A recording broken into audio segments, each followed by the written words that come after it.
El Centro de Altos Estudios Humanísticos y del Idioma Español, Ministerio de Cultura, adscrito a la Universidad Nacional Pedro Enríquez Ureña, tiene el gran placer de presentarle hoy a nuestra audiencia nacional e internacional la conferencia El destino de Venecia y su laguna, que dictará el doctor arquitecto George Latour Heinzen. El doctor George Latour Heinzen es graduado en arquitectura en la Universidad Nacional Pedro Enríquez Ureña, UNPU. Es doctor en arquitectura en el Instituto Universitario de Arquitectura de Venecia, especialista en restauración de los monumentos y de los centros históricos en Florencia. Ha estudiado historia de la arquitectura con Manfredo Tafuri en Venecia. Estudió estética y filosofía con Massimo Cacciari en Venecia. Especialista en urbanismo y planificación territorial en el Instituto Universitario de Arquitectura de Venecia. Estudió historia de la arquitectura de Andrea Palladio en Vicenza. Arquitecto por 15 años de Gregotti Associati International en Milano.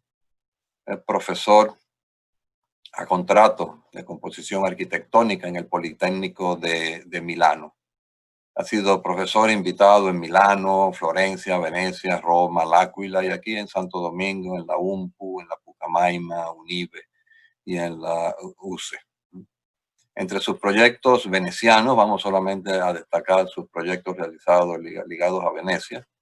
Está el nuevo sistema de transporte de Venecia con Studi Territoriali de Venecia, restauración del Palazzo Battaglia, restauración del Palazzo Bonfondani en Venecia, restauración de la Scala de Cavernardo, proyecto nuevo aeropuerto Marco Polo de Venecia, proyecto nuevo estadio de Venecia, proyecto organización Piazzale Roma, todos en Venecia. Este último fue presentado en la Quinta Bienal de Venecia en 1991. Con ustedes, el doctor arquitecto George Latour Heinzen, con la conferencia El destino de Venecia y su laguna.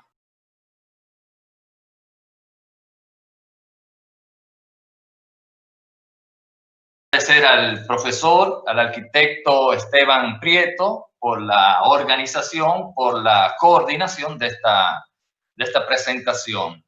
Y quiero agradecer sobre todo a todas las personas que están conectadas.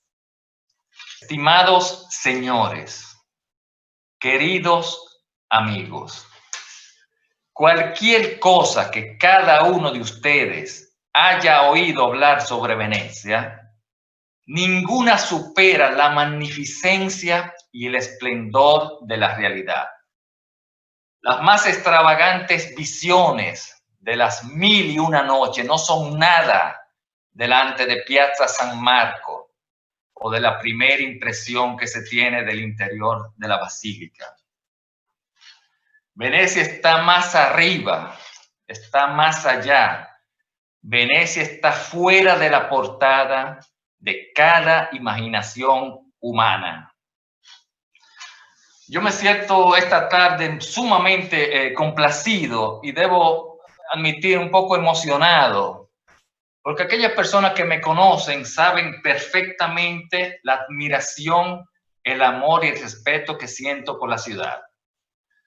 Una ciudad donde viví por 8 años, donde estudié, trabajé en importantes proyectos, incluyendo la restauración de algunos palacios, y que en algunas ocasiones participé como profesor invitado del Instituto Universitario de Arquitectura de Venecia, donde precedentemente me había graduado. Debo decir que en esos 8 años, pero también debo decir que en los siguientes 15 años, cuando me trasladé a Milano, puntualmente regresaba cada viernes a Venecia, porque ahí tenía mis amigos y mis principales intereses. Debo decir que en esos 8 años de vida en veneciana, digamos que convivir con el fenómeno de las altas mareas que en Venecia se llama acqua alta, era casi un hecho normal.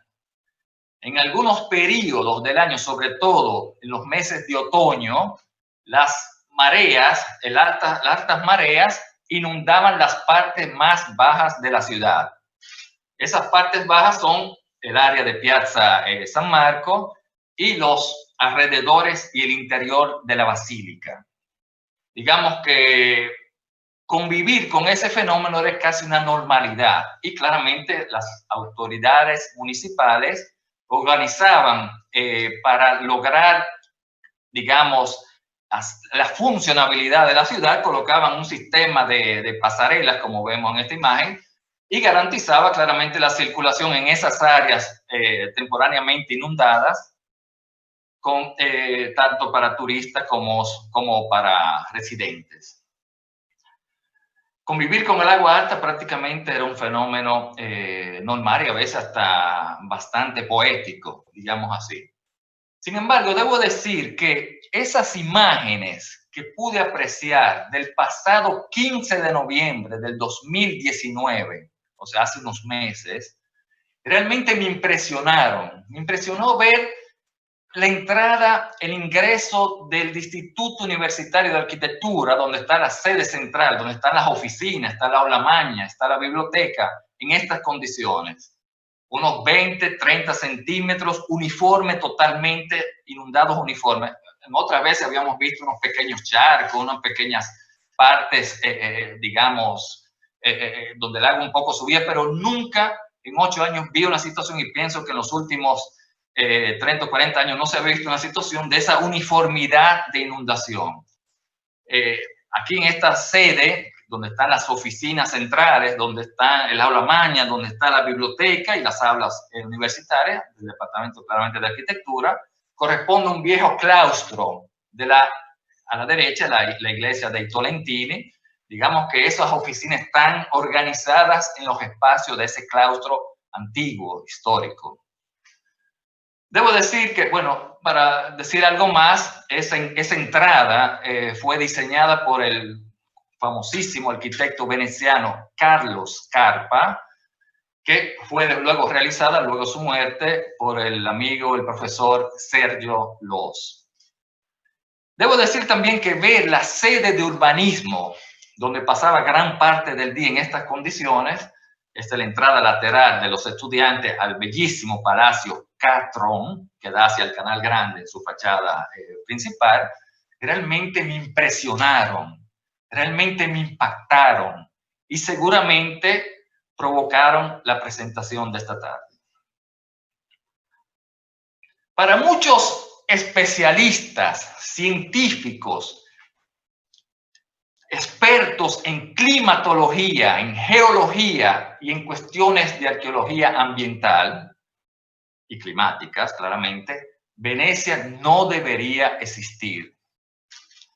Con sus más de 120 islas, más de 400 puentes, esta extraordinaria ciudad y numerosísimos canales, esa extraordinaria ciudad fue construida en el medio de una laguna. Venecia es un ejemplo de la determinación del hombre y su capacidad y determinación para conquistar la naturaleza. Hay muchas ciudades extraordinarias en el mundo, pero yo les aseguro que ninguna como Venecia. Y esos más de 20 millones de turistas que la visitan cada año quedan fascinados, admirados por la belleza de esos palacios alrededor del Canal Grande, esas joyas de la arquitectura que fueron construidas con técnicas únicas al mundo. La ciudad pareciera prácticamente como flotar sobre las aguas, sin demostrar ningún peso aparente. De hecho, gran parte de la ciudad está sostenida, está soportada por pilotes de madera. 10 millones de troncos fueron utilizados para soportar los edificios, para soportar la ciudad, contradiciendo claramente todas las reglas de la planificación urbana.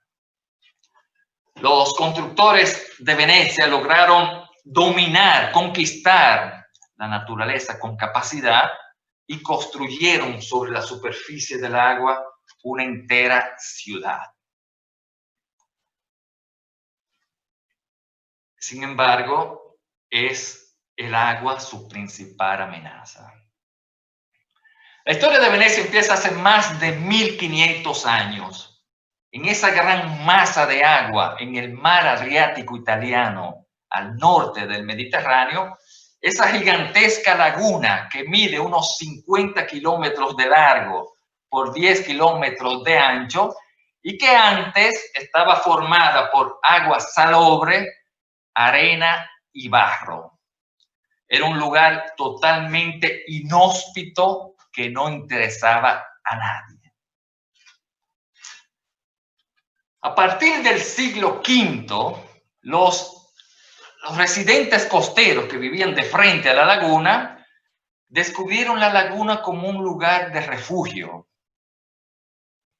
Esos residentes, esas personas que vivían de frente a la laguna, se dieron cuenta que la laguna era una especie de fortaleza natural. Ellos sentían esa presión de las frecuentes invasiones de los pueblos bárbaros del norte que ocupaban los territorios que habían pertenecido a Roma luego de la caída del Imperio Romano y de Occidente. Esos residentes se dieron cuenta que, a punto, la laguna era una especie de fortaleza natural, porque impedía a las frágiles pequeñas embarcaciones de sus enemigos navegar y encontrar los caminos a través de los canales.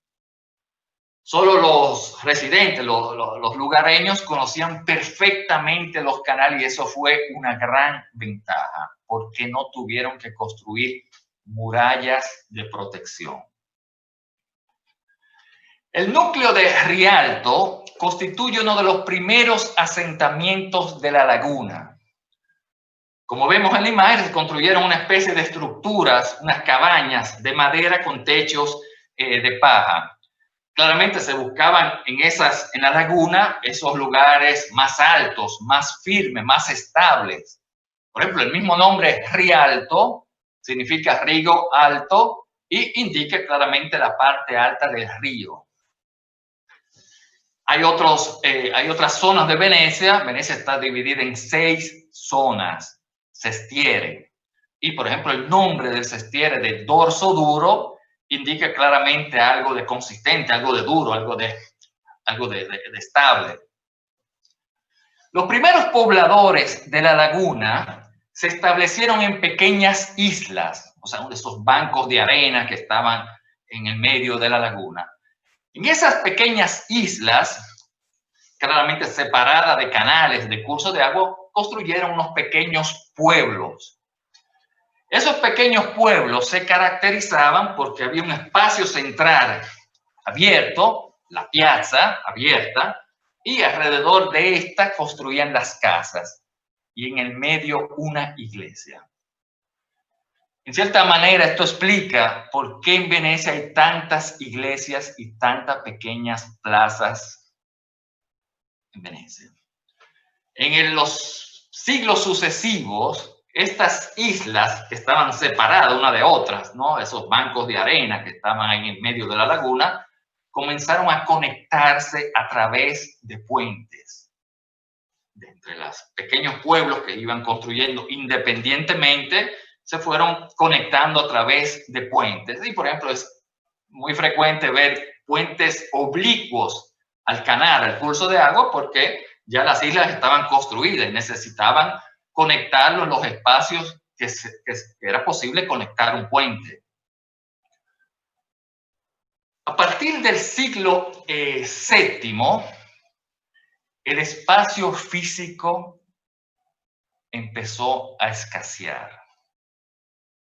Y los pobladores de la laguna se dieron cuenta que la única posibilidad era construir nuevas superficies de soporte artificial. Sin embargo, el fondo de la laguna es el lugar menos apropiado para la construcción, porque se trata de un fondo de la laguna totalmente formado por diferentes tipos de sedimentos. Es un fondo de laguna totalmente inestable y aparte de eso está atravesado por una serie de corrientes submarinas que mantienen ese fondo de la laguna inestable en continuo movimiento, en continua transformación. Desde el punto de vista geológico es una especie, un ambiente entre la tierra firme y el mar. De una parte la tierra firme que con la desembocadura de los ríos aporta esa arena, esos suelos frágiles, esos suelos de turba, que son unos materiales esponjosos, unas cosas débiles y frágiles. Y esos materiales, esos juncos, que caracterizan las desembocaduras y esas especies vegetales que caracterizan la desembocadura de los ríos. Se trata de un fondo de laguna totalmente inestable y en continuo movimiento. Y eso explica en cierta manera por qué vemos algunas torres campanarias, algunos palacios de Venecia inclinados y fachadas deformadas, debido claramente a esos asentamientos que con el tiempo hacen es el peso de esa estructura con ese fondo de la laguna inestable. La cosa interesante es que esas torres campanarias, esos palacios se inclinan, pero no colapsan, no se desploman.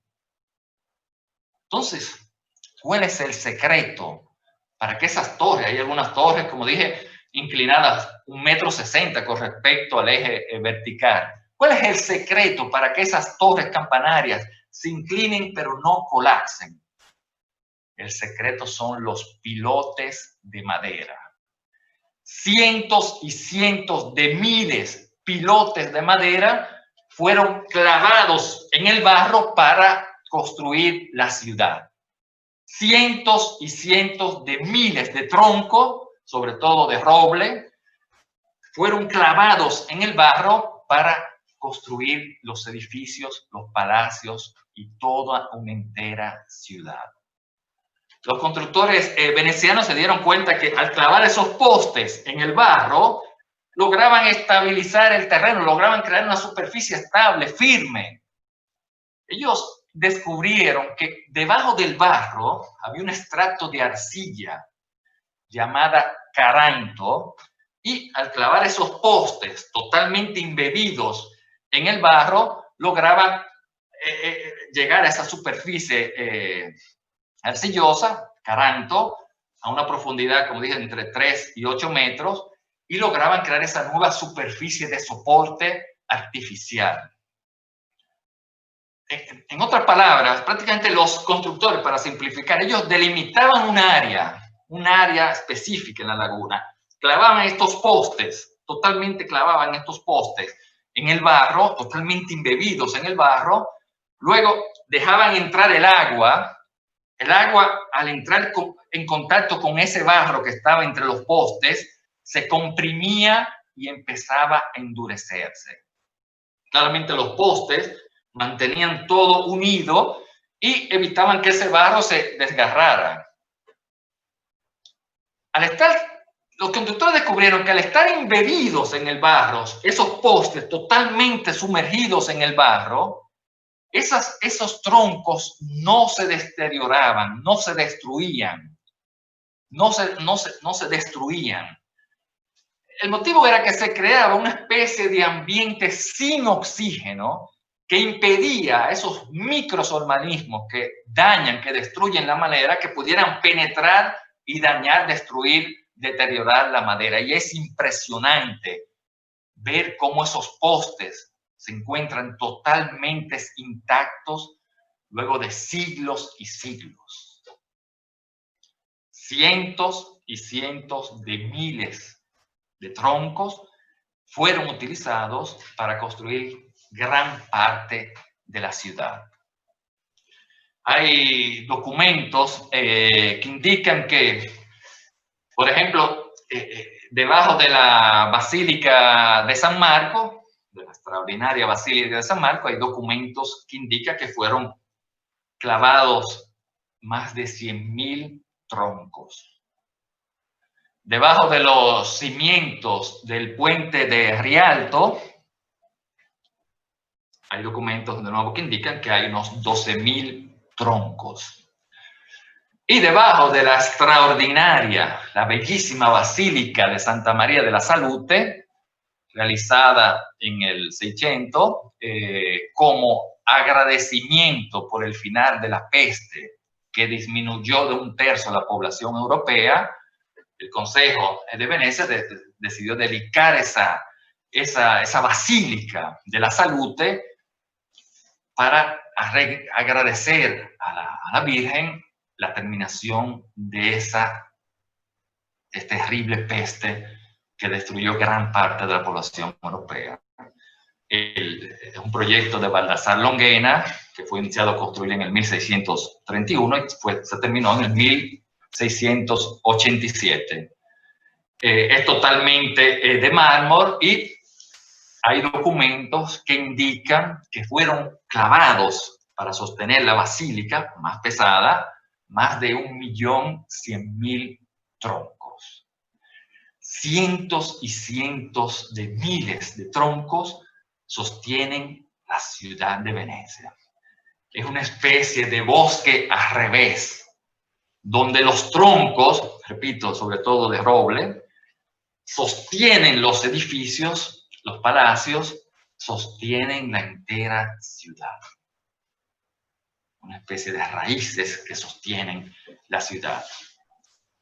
10 millones de troncos constituye un número significativo de los bosques del norte de Italia de ese tiempo, y sobre todo también de las zonas cercanas, como la Dalmacia, la Croacia, Istria. Y esos troncos venían transportados a través de záttere o barcazas, digamos, por el agua. Los constructores colocaban de 8 a 10 troncos por metro cuadrado. Al traer los troncos, repito, a través de agua, y ya no podemos imaginar lo costoso que era la construcción en Venecia por metro cuadrado. Hay estudios que indican que la mitad de los costos de un palacio corresponde a la parte de los cimientos, las partes sumergidas. La otra mitad es a la parte que está sobre la superficie, que es la parte que vemos. 10 millones de troncos fueron utilizados para construir la ciudad en un ambiente, en un escenario totalmente extremo y adverso. 10 millones de troncos.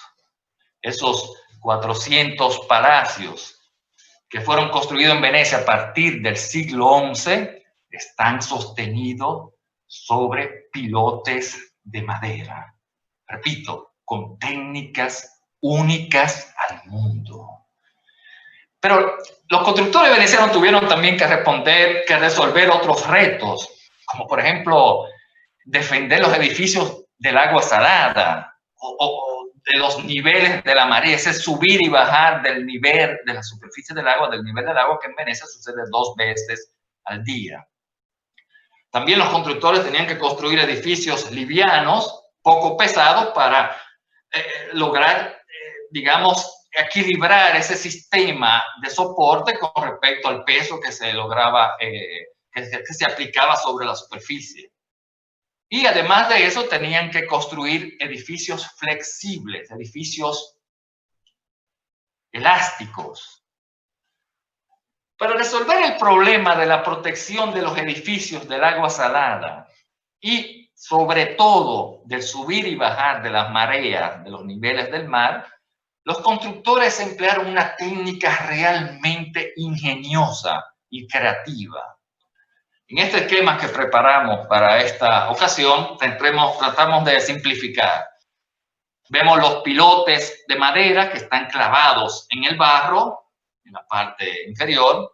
Entonces, sobre los pilotes de madera, ellos colocaban una estructura de madera, una especie de plataforma de madera, y sobre esta plataforma colocaban una serie de capas de ladrillo. Al llegar a la superficie del mar, de las aguas, ellos colocaban una especie de cadena, una especie de cinturón, una especie de sistema de protección en pietra d'Istria. Es una piedra, un tipo mármol blanco que viene de la zona de la Dalmacia, la región del Istria, pietra d'Istria. Ese cinturón de protección es una piedra claramente totalmente impermeable y no viene dañada por el agua salada, o sea, digamos, no viene corroída por el agua salada y sobre todo es totalmente impermeable. Al lograr crear este cinturón de protección en el área de los niveles de la alta y la baja marea, eso impedía que el agua salada entrara en las partes más débiles, internas al perímetro de los edificios, y sobre todo que mojara los ladrillos de fachada, que son un poco más débiles. Ese cinturón, esa creatividad, esa ingeniosidad, esa sabiduría milenaria ha protegido la ciudad por siglos y siglos. Ese zócalo blanco que vemos en los edificios, en los palacios venecianos, tiene una altura, ese zócalo, que es igual a la amplitud entre la alta y la baja marea. Y este sistema ingenioso y creativo ha protegido la ciudad por siglos. Pero los constructores también tenían que construir edificios livianos. Tenían que tratar de no hacer edificios muy pesados que fuera claramente a provocar sedimentos en esos frágiles cimientos, en esos troncos, en ese sistema que sostiene las estructuras. Ellos normalmente, regularmente, decidieron construir edificios de 3 niveles. Ellos se dieron cuenta que con 3 niveles lograban realmente mantener ese equilibrio entre el soporte sumergido y los edificios. Esos edificios tienen una gran particularidad, esos palacios. Tenemos que recordar que la fachada principal del palacio es aquella de frente al canal, paralela al canal, porque la vida se desenvolvía en barcas delante de los palacios. Y la fachada hacia la piazza posterior, que en Venecia se llama campo, la piazza. La cosa interesante del sistema de estos palacios es que las fachadas principales, las que dan frente al canal, la paralela al canal, era una fachada que sostenía prácticamente su peso propio. Ellos ingeniaron un sistema que las vigas de los entrepisos y de la estructura del techo estaba simplemente apoyada y podía moverse. Eso claramente dio como resultado, está en la fachada descargada, eso dio como resultado claramente que se podían construir en la fachada columnas muy finas y esas grandes superficies, esos grandes ventanales, esas grandes logias, como vemos en este bellísimo ejemplo, con toda esa elaboración. Y eso dio como resultado la creación del estilo arquitectónico veneciano, que es un estilo fino y elegante que caracteriza la ciudad. Los constructores de esa sapienza, por ejemplo, lo metemos en este pequeño ejemplo que da el edificio hacia el campo. Al estar la fachada descargada, podía crearse un asentamiento de la fachada, debido a que está prácticamente, en cierta manera, desvinculada de la estructura. Recordemos que los muros que soportan los entrepisos y la estructura del techo son los muros perpendiculares al canal. Ahora, la fachada hacia el campo, hacia el canal, podría inclinarse peligrosamente y ellos, en este ejemplo que es visivo, así que se puede ver a simple vista, ellos lo inclinaban ligeramente hacia adentro y así, si se producía una inclinación en el tiempo, se continuaba la inclinación, venía trabada por las vigas de los entrepisos y de la estructura del techo. Ya en los siglos sucesivos se comenzaron a colocar para anclar esa fachada de la estructura del edificio con este sistema de cadenas, que son muy frecuentes verlos en las fachadas de los edificios venecianos. Aquí tenemos dos ejemplos bastante comunes. Ellos amarraban dentro de la estructura de las vigas de los entrepisos y anclaban la fachada, vamos a decir así. Tenía un inconveniente, claramente, que siendo de metal, con el tiempo se oxidaban. La cosa realmente ingeniosa de los constructores venecianos fue el hecho de los constructores antiguos venecianos, fue el hecho de utilizar los materiales regionales, los materiales locales, los materiales que están en el sitio. Claramente el ladrillo, tratándose de una laguna compuesta de barro, y sobre todo el mortero de cal. El mortero de cal, en sustitución del mortero de cemento, era mucho más elástico, era menos rígido que el mortero de cemento. Y utilizaban el mortero de cal, la unión entre los ladrillos, digamos lo que diríamos aquí, la mezcla de unir los ladrillos, utilizaban el mortero de cal. Digamos que la idea era tratar de producir un organismo vivo, un cuerpo vivo, que lograra responder a las eventuales solicitaciones que podría crear esa inestabilidad del fondo de la laguna, y la fachada de los edificios lograban, con una especie de amortiguador, tratar de responder esas frecuentes y posibles solicitaciones durante los siglos. Y claramente esto se ve clarísimo en la ciudad con esos palacios inclinados y esas fachadas deformadas, como vemos este bellísimo ejemplo. Digamos que los constructores lograron afinar esa sapiencia, esa sabiduría, que por ejemplo en esa zona del norte de Italia, sobre todo más al norte, la zona del Friuli, son frecuentes los temblores y los terremotos. Y por ejemplo en el 1970, un grandísimo terremoto destruyó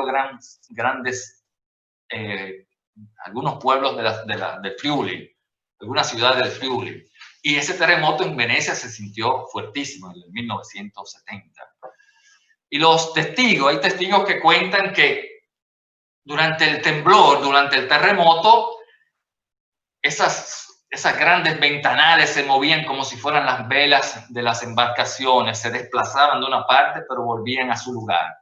Y no se desplomó ninguna de estas superficies, de estos grandes ventanales de vidrio. En cada patio de los palacios venecianos y de las plazas hay un pozo. Entonces uno se preguntaría, en una laguna de agua salada, ¿cómo es posible que haya pozos de agua? Son visibles en toda la ciudad. Los constructores venecianos se dieron cuenta que para la sobrevivencia de la ciudad deberían captar el agua potable.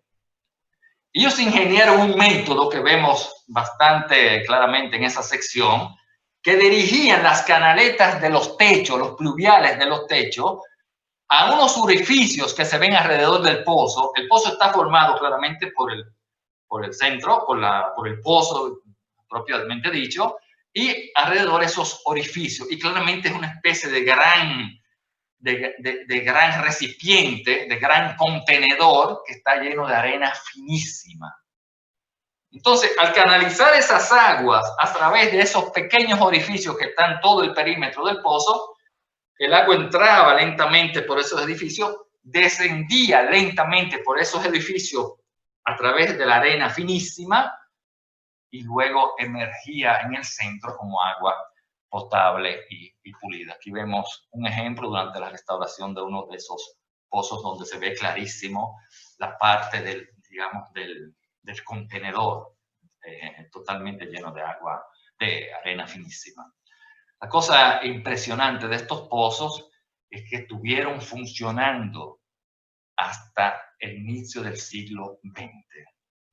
Los constructores venecianos construyeron más de 1000 de estos pozos con un método, con un sistema que no existe en ninguna otra parte del mundo. El siglo El siglo XV, el 400, se caracteriza por el mayor esplendor, el mayor apogeo de la ciudad serenísima de San Marco, la ciudad de Venecia. Allí vivían más de 170.000 habitantes, más que nunca.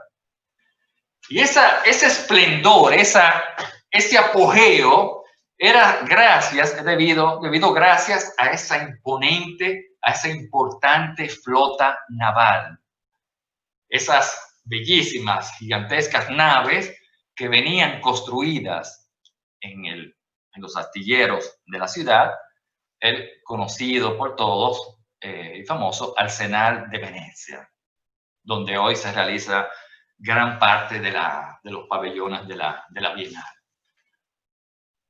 En el 400, en el 500, Venecia era la República Serenísima de San Marco, era una potencia naval del Mediterráneo.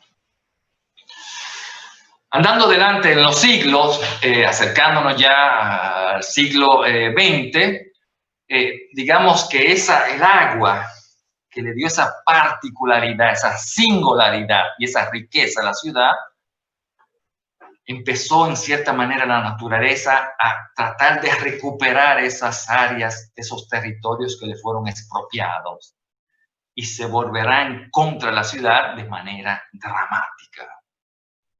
Ya acercándonos al siglo XX, digamos que el fondo de la laguna, el cambio del sistema de navegación de los canales para facilitar el desarrollo de la navegación, del transporte y de la industria, habían totalmente erosionado, habían cambiado totalmente los equilibrios de la laguna. Ya hacia el siglo XX la laguna había sido totalmente transformada.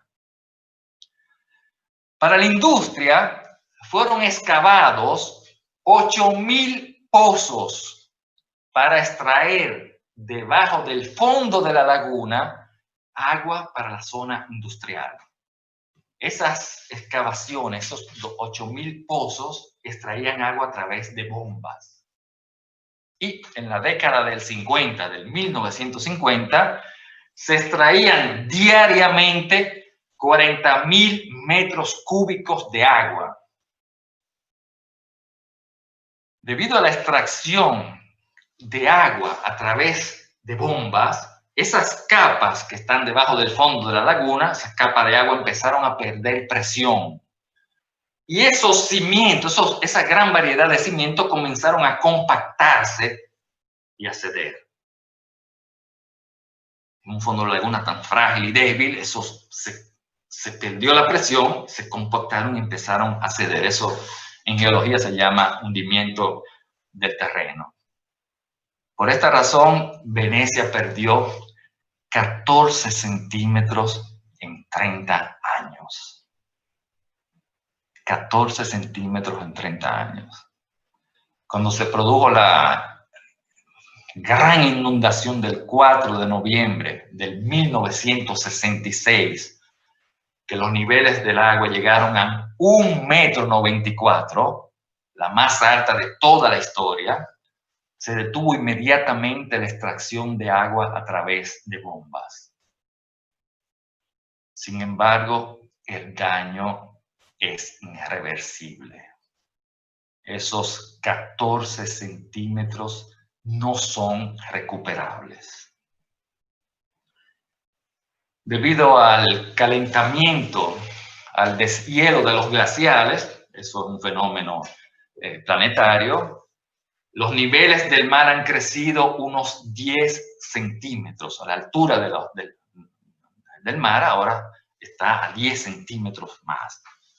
O sea, resumiendo, prácticamente la ciudad de Venecia ha perdido 24 centímetros desde cuando esos edificios, esa es una foto del aluvión del 6 de noviembre del 66, quiere decir que debido a ese hundimiento de los 14 centímetros y ese alzamiento de los niveles del mar debido al deshielos de los glaciares, Venecia ha perdido esos 24 centímetros y cosa sucede.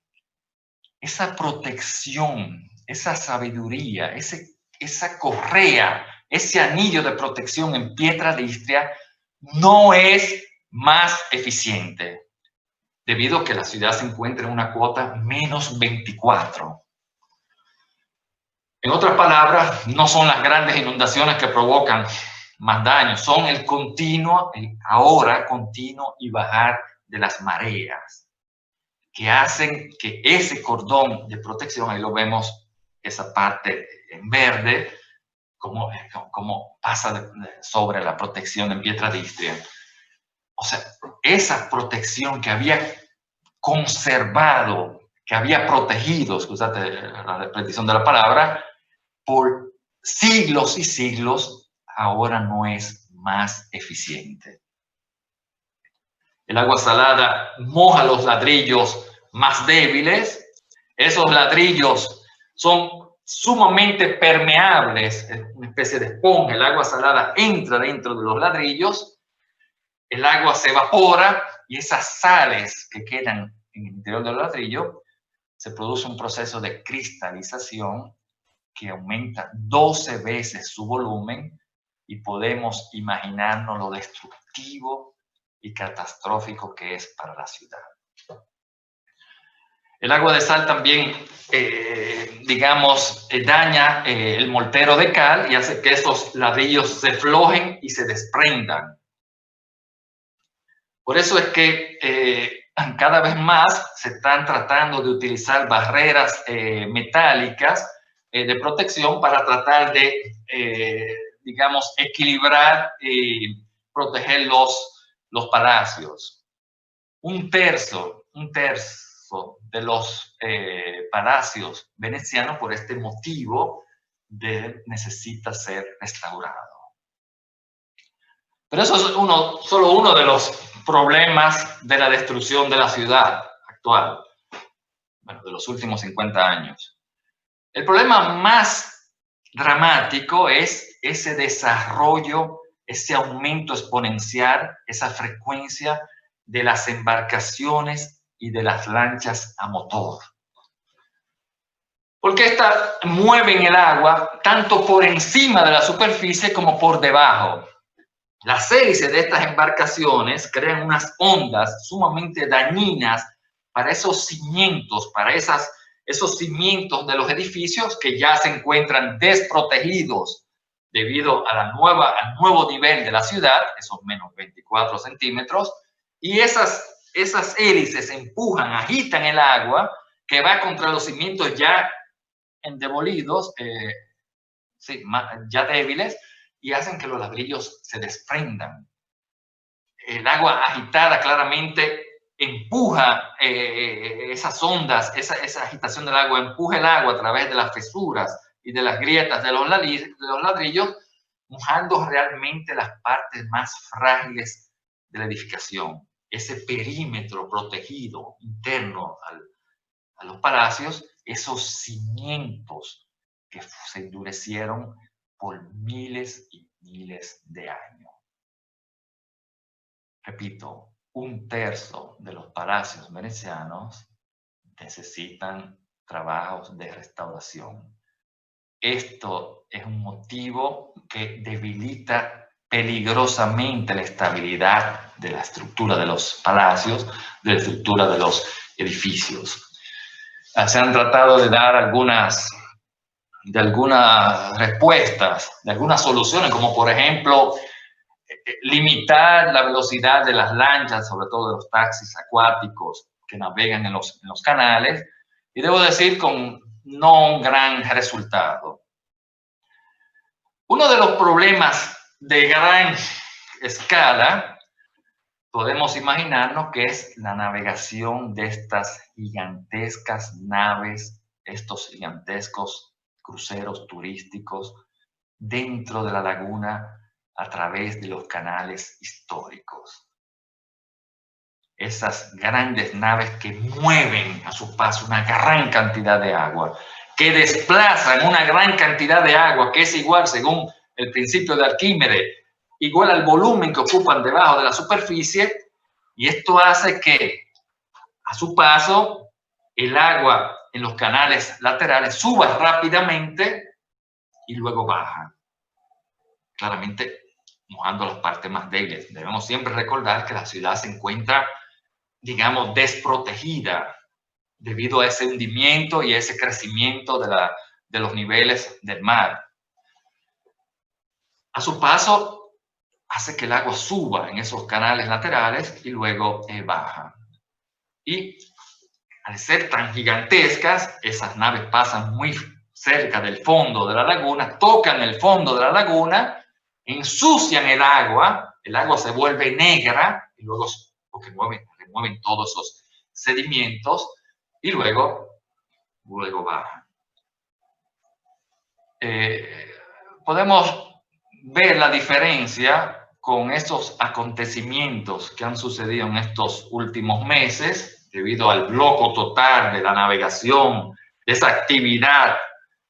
Hemos podido apreciar con una cierta admiración la transparencia y el fondo de los canales de la laguna en estos últimos meses, debido a esta gran epidemia que ha bloqueado el mundo y que claramente ha totalmente detenido toda actividad motoria, toda actividad de transporte en Venecia.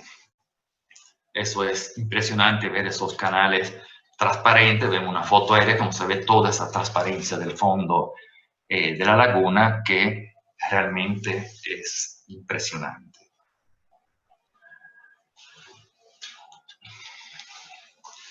Venecia, esos 14 centímetros perdidos debido a la extracción de agua que explicamos anteriormente.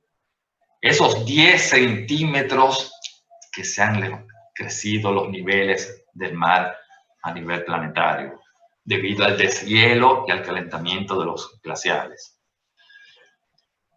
Venecia se ve claramente la parte de la destrucción de las hélices y las lanchas y las embarcaciones a motor que explicamos precedentemente. Venecia se ve agredida por muchos frentes. No hay otra opción que drenar los canales para tratar de realizar trabajos de restauración en los cimientos. El proceso de drenaje de los canales es un poco particular porque se pueden hacer en secciones de 50 metros. Y esto es debido a que al drenar los canales se podrían producir compactaciones geológicas de esa gran variedad de tipos de cimientos que podrían dañar los edificios cercanos. Por eso es que un canal no puede dejarse sin agua más de 3 meses. Hay otros procesos modernos, por ejemplo, como aquello de inyectar productos químicos en las juntas del mortero de cal para tratar de aislar la humedad, tratar de evitar la humedad. Debemos siempre recordar que todos estos trabajos en Venecia se hacen a mano, lo que hace sumamente costoso la restauración en Venecia. Todos estos trabajos se hacen a mano. Venecia, digamos que esa grandeza que le dio el agua a la ciudad, esa riqueza, esa particularidad, ahora se vuelve, repito, contra la ciudad de manera dramática. La ciudad dispone de unos 3 millones de euros al año para proteger los palacios, los edificios, pero se necesitarían un mínimo de 15 millones para poder dar frente a todas las restauraciones necesarias de los palacios actualmente. Digamos que ese hundimiento del fondo de la laguna, esa amenaza constante constante del crecimiento de las mareas, esa amenaza latente de ese crecimiento de los niveles del mar, claramente a nivel mundial, para muchos especialistas, expertos, profesionales en arqueología ambiental, en cuestiones marítimas y climáticas, en cuestiones geológicas, el destino de Venecia es hundirse. Hay previsiones que indican que para fines de siglos los niveles del mar subirán unos 1 metro, 2 metros, etc. Con esto quiero decir que el hundimiento de Venecia ya no es un escenario pesimista. Se necesita la ingeniosidad, la creatividad, las ideas de profesionales, de científicos, arquitectos, ingenieros, italianos, europeos, de todo el mundo para preservar, salvar la ciudad. El proyecto más empeñativo, más ambicioso de las autoridades italianas, del gobierno italiano, es el llamado Proyecto MOSE. El Proyecto MOSE, para tratar claramente de simplificarlo, es una especie de estructura, unos grandes cimientos, unos grandísimos bloques de hormigón que serán hundidos en las 3 desembocaduras de la laguna, o sea, las 3 entradas del mar Adriático dentro de la laguna, por donde claramente entran las altas mareas, por esos 3 puntos. Este sistema, llamado MOSE, es un sistema que consiste en esos gigantescos cimientos, esos grandes bloques de hormigón, que sobre esto, como vemos en la sección, serán colocadas unas gigantescas compuertas móviles, metálicas móviles, como vemos en la imagen, y estas compuertas se alzarán e impedirán, bloquearán esas altas mareas e impedirán que entren dentro de la laguna. Es bastante representativo esta imagen. El proyecto MOSE claramente ha creado grandes expectativas, grandes esperanzas para los residentes, aunque hay siempre muchos bandos contrarios y sumamente críticos al efectivo funcionamiento del MOSE. Y cuando será terminado, será indicado como una de las obras maestras de la ingeniería moderna, porque un sistema de ese tamaño no existe, nunca ha sido realizado. Para nosotros hay una cierta incongruencia, porque sí, es cierto, es importante bloquear, detener el paso de las grandes mareas dentro de los niveles de la laguna, pero para nosotros es más importante, fundamental y prioritario resolver los problemas que están destruyendo la ciudad dentro de la laguna y que ya mencionamos anteriormente. Hélices de las embarcaciones y las lanchas a motor y sobre todo la navegación de esas grandes naves, cruceros turísticos que ya vimos. Por ejemplo, cuando se colocaron esos cimientos, recordemos que el proyecto MOSE tiene 10 años de retraso, está previsto para que entre en función en el 2022. No quiero entrar en la historia, pero es una historia bastante complicada en todos los sentidos. Y, por ejemplo, cuando fueron colocados esos cimientos en las 3 desembocaduras de la laguna, tuvieron que excavarlas para poder colocar los cimientos. Y ahora, ¿qué sucede? Que el agua, con las altas mareas del mar Adriático, entra mucho más rápidamente a la laguna, debido a que encuentra claramente las 3 bocas más profundas, y cuando desciende la marea, sale más lentamente de la laguna porque fueron estrechadas las 3 bocas para lograr colocar esas 79 compuertas, esos 79 elementos metálicos móviles, que serán lo que crearán esa barrera, esa especie de diga de protección. Es un sistema como vemos más o menos en la imagen, digamos, hay una bomba que extrae el agua y las compuertas empiezan a subir y luego una especie de sistema como los submarinos. Hay mucha perplejidad. Algunos dicen que ese sistema funcionará solo para 1,50 m máximo, pero la última inundación que tuvimos en Venecia, del 15 de noviembre del año pasado, llegó a 1,97. En ese sentido, crea la duda de que una alta marea excepcional, el proyecto MOSE no sea eficiente. Pero nunca ha creado grandes expectativas. En Venecia, es una imagen de las pruebas que se están realizando con ese sistema que nunca ha dejado nunca ha parado, ni aún con la gran epidemia que estamos viviendo. El proyecto MOSE se mantuvo en función para tratar de terminarlo en los tiempos ya en retraso, pero en un par de años. La cosa interesante es esto.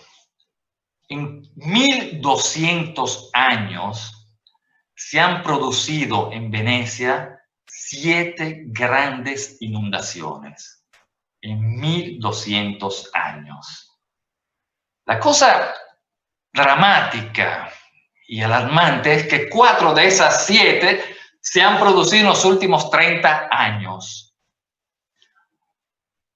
Con la llamada excavación del canal del petróleo, que permite a las petroleras navegar dentro de la laguna y acceder a la zona industrial de Porto Marghera, siempre dentro de la laguna, ese canal y otros nuevos canales cada vez más profundos y otros que están previstos realizarse, excavaciones para poder hacer navegar estas gigantescas naves turísticas por la laguna, los niveles, esa simbiosis ambiental entre laguna y ciudad se ha totalmente desequilibrado. El fondo de la laguna ha sido totalmente erosionado con las construcciones de estos nuevos canales. Debemos solo recordar que originalmente la laguna tenía un promedio de 1,50 m de profundidad. O sea que morfológicamente no estaba hecho para grandes embarcaciones. Cuando fue excavado el llamado Canal del Petróleo, fue indicado inmediatamente como una de las causas de la gran inundación del 1966. Se han hecho varias propuestas como para tratar de impedir la navegación de estas gigantescas naves dentro de la laguna que ofenden la laguna. Es una especie de pseudo-modernidad que ofende el aspecto histórico de la laguna. Debemos solo pensar que en la laguna navegan 3.000 naves al año. O sea que estamos hablando de un número importante al día y eso es inaceptable. Aquí hay una manifestación de grupos claramente de oposición que están en contra de la navegación de estas grandes naves. Se han propuesto muelles fuera de la laguna o grandes estructuras flotantes para impedir que esas naves naveguen en los canales históricos. No hay posibilidad de salvación, de preservación de Venecia si esas naves siguen navegando dentro de la laguna, porque o destruyen la laguna con la oración, con las excavaciones de esos canales, o destruyen la ciudad, como ya vimos. No hay posibilidad de solución a la destrucción de la ciudad si esas grandes naves continúan a navegar en los canales históricos. Aparte, claramente, de lo que hablamos, toda esa contaminación ambiental que producen esos motores, esas cosas. Y voy a hacer un paréntesis, no quería decir, pero se han producido algunos accidentes importantes. En Venecia, el año pasado, hubo una de estas naves que se desprendió del cable pilota y fue a impactar con uno de los muelles cerca del canal de la Giudecca, o sea, cientos de metros de la zona histórica más importante, que es la zona de San Marcos. Y quiero recordar la gran desastre del 2014, la famosa Costa Concordia, que pasó muy cerca de la isla del Giglio, eso en Toscana, porque en Italia tienen esa característica de querer pasar muy cerca de las costas, y en esa ocasión, que todos los vimos en todas las noticias mundiales, la nave se hundió, murieron 60 personas, se hizo una resolución del gobierno diciendo que se prohibía determinantemente acercarse a las costas a menos de 2 millas. La cosa increíble es que esta resolución no vale para Venecia.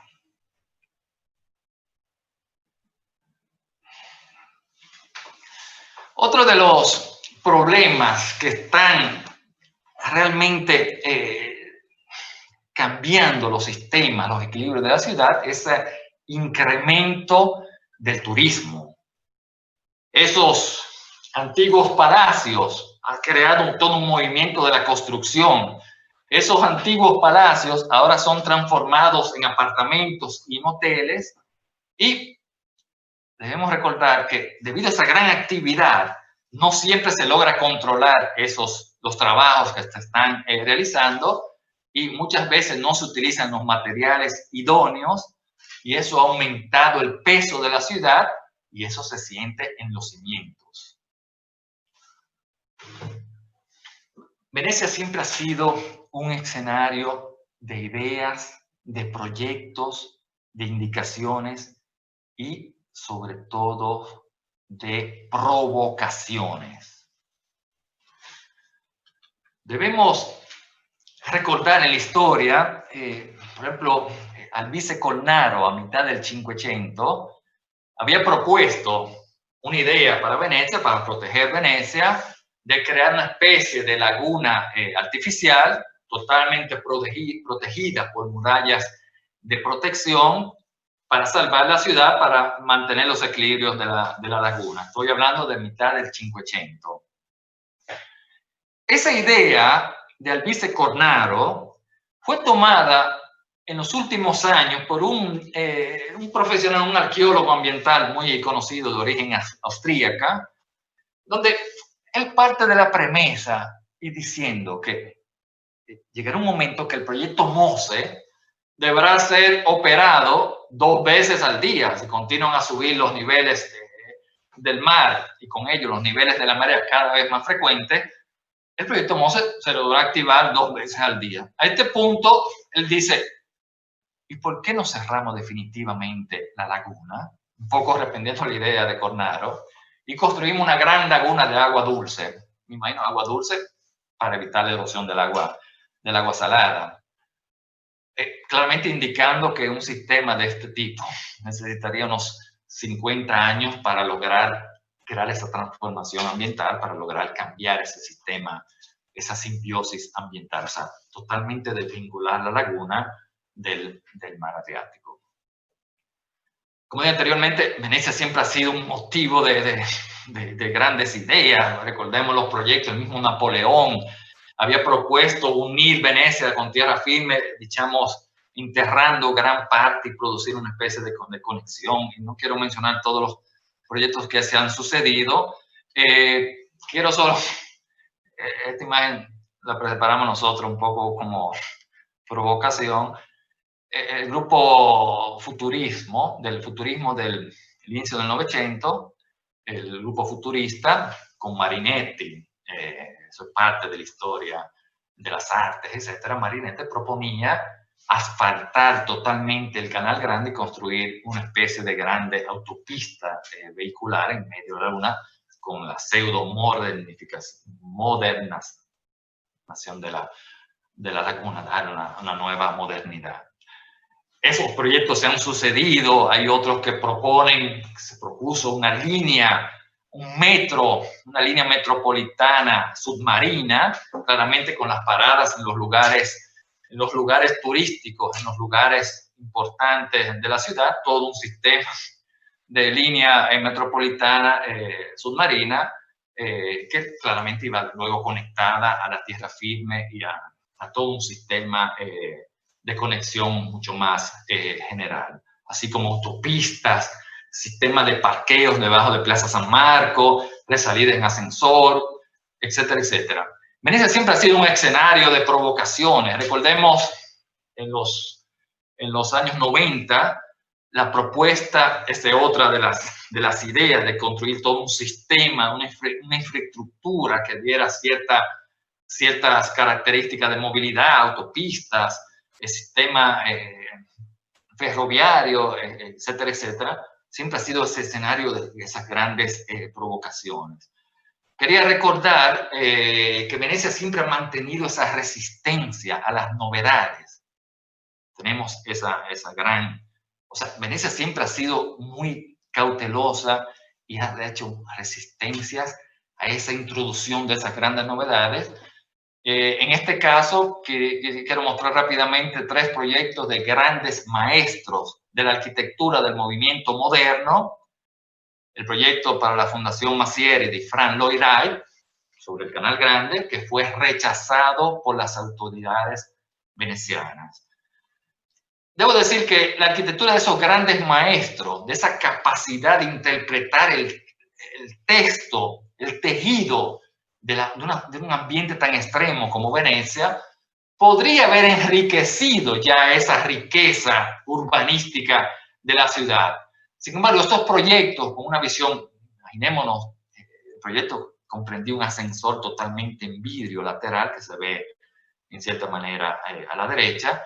Y también quiero mencionar el proyecto de Louis Kahn para el nuevo Palacio de Congresos, que debió haberse realizado en los jardines donde están ahora los pabellones de la Bienal, los jardines que el Selva construyó al inicio del 800 en Venecia, y el proyecto de Louis Kahn, toda una interpretación personal y artística de esos grandes maestros. Y quisiera claramente mostrar un proyecto interesantísimo, el proyecto del nuevo Hospital de Venecia, de Le Corbusier, que también fue rechazado, no fue realizado, fue rechazado. O sea, hay esa resistencia a esas grandes novedades. Y, repito, eso posiblemente fueron algunas oportunidades perdidas, porque seguramente estos maestros pudieron enriquecer con capacidad, creatividad e ingeniosidad esa riqueza, ese tejido de la ciudad de Venecia. Esos proyectos que fueron de los años 60 han siempre sido motivo de crear, de dar un amor, de modernizar la ciudad. Y hubo ese tentativo al inicio de los años 80, 90 de crear en Venecia la sede de la Exposición Universal. El partido que estaba en el poder tenía ese empuje, trataba proponía para sacar Venecia de la miseria, de ese ambiente un poco antiguo, un poco, según ellos, dañado, o sea, un poco anticuado, un poco retrasado, y proponían crear una especie de nueva Disneyland, un nuevo parque temático, claramente en este caso histórico, artístico de Venecia, y hubo esa propuesta sumamente importante, repito, del gobierno en ese momento italiano, que estaba en el poder en ese momento, y claramente una oposición, sobre todo de la parte de los intelectuales de la cultura. Me recuerdo en las escalinatas de la Iglesia de la Salute, que esos grandes nombres, Vittorio Gregotti, Umberto Eco, y grandes personajes de cultura,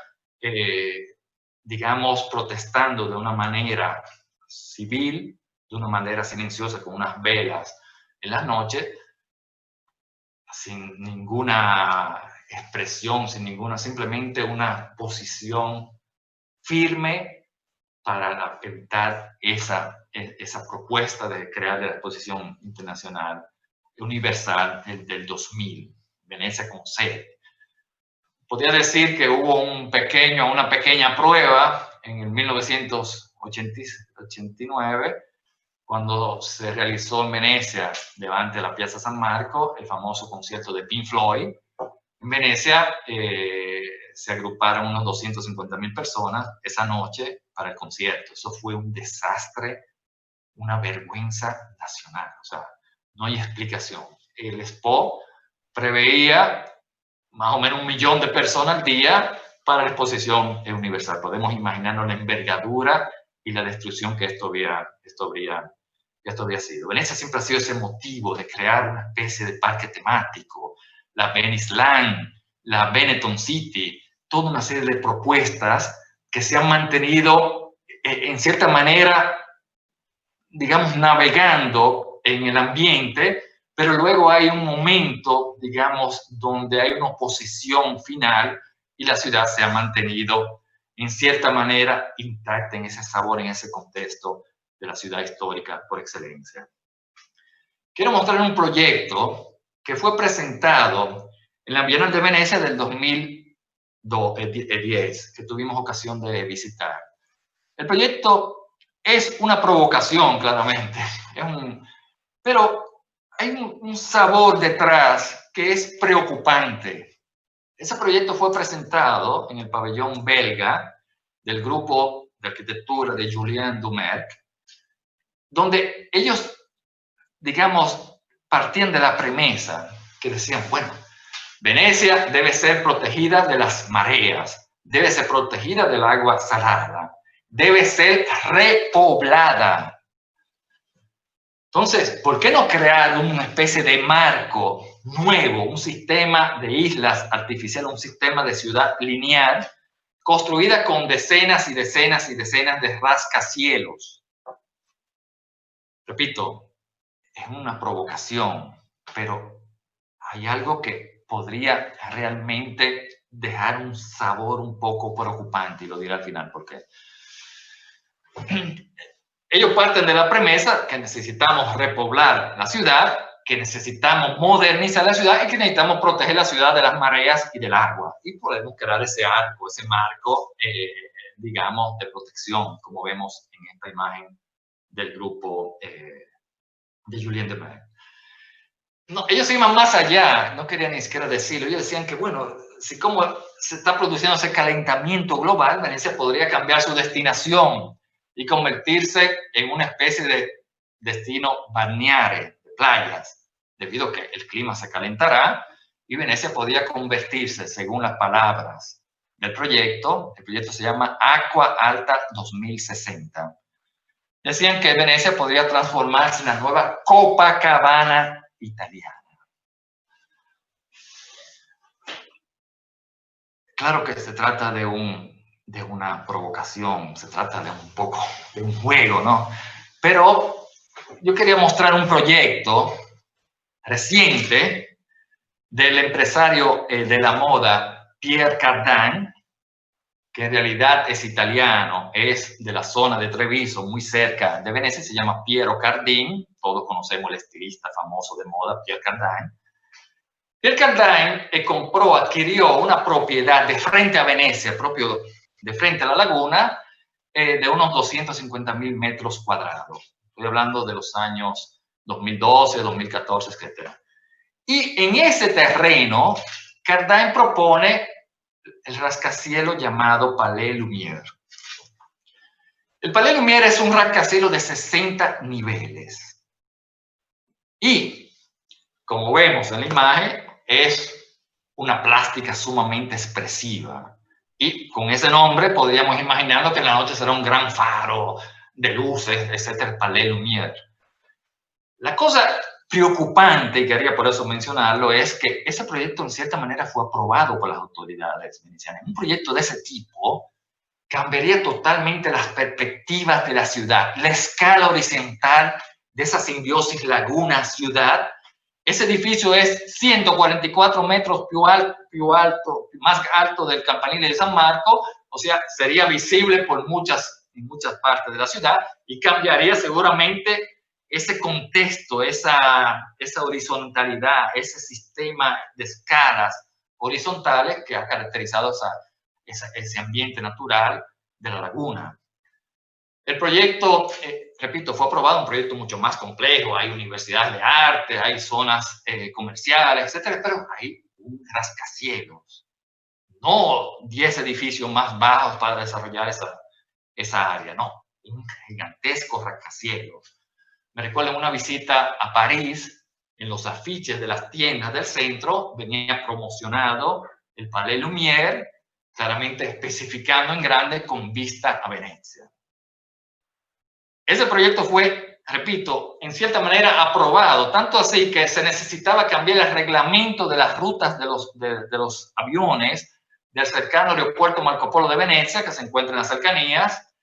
Repito, este edificio está de frente a Venecia, pero prácticamente de frente a la laguna. Y para cambiar las rutas de los aviones, porque una torre de este tipo influiría seguramente en las rutas de despegue y aterrizaje de los aéreos. Y de nuevo, repito, el proyecto en cierta manera fue aprobado. El señor Cardin tenía o tiene muchas esperanzas de haber realizado una cosa de este género. Ahora mismo el proyecto se encuentra detenido por falta de fondos y también por una serie de oposiciones legales que se hicieron los organismos pensantes de la ciudad, pero queda esa preocupación de que una cosa de este tipo pudo haber sido aprobado y realizado. Yo quería mostrar un proyecto, este proyecto que pareciera a simple vista descabellado, sin embargo es un proyecto de un grupo de investigadores de la Universidad de Padua. Estos investigadores han hecho una serie de análisis de modelos estructurales, climáticos, etcétera, y ellos sostienen, se parecería descabellado, que inyectando presión agua en unos 12 agujeros, en una circunferencia de 10 kilómetros, inyectar 50 litros en cada uno de esos agujeros, 50 litros al segundo por 10 años, según sus modelos estructurales, debería producirse, aumentar la presión de esas capas. Estoy hablando de inyectar agua salada en esas capas que están debajo de la laguna. Recordemos, aquellas que fueron debilitadas, que se perdió la presión al extraer agua a través de bombas en los años 50. Sus modelos indican que inyectando esa agua a presión podría, según sus modelos, se produciría un levantamiento del fondo de la laguna completo y con ello también de la ciudad. Realmente ellos explican que hay problemas, que hay dificultades, porque debe ser un proceso muy lento, 10 años inyectando 50 litros por segundo, porque podrían producirse, al crear esa fuerza contraria, podrían producirse grietas y arruinar los edificios. El proyecto de esos investigadores de Padua está todavía en fase de estudio, están esperando los primeros fondos para comenzar a hacer las primeras pruebas. Ninguno de nosotros quisiera ver la destrucción de Venecia. No creo que nadie quisiera presenciar el hundimiento de la ciudad. No queremos una segunda Atlántida. Yo creo que se necesita la visión, la ingeniosidad de esos antiguos constructores que en un ambiente así extremo y adverso, lograron construir una extraordinaria ciudad. Lograron construir una extraordinaria ciudad sobre el agua. Se necesitan ideas iluminadas, se necesitan proyectos, indicaciones de profesionales de todo el mundo para lograr conservar la ciudad histórica por excelencia. Se debe preservar ese extraordinario milagro, un verdadero milagro hecho por los hombres. Gracias.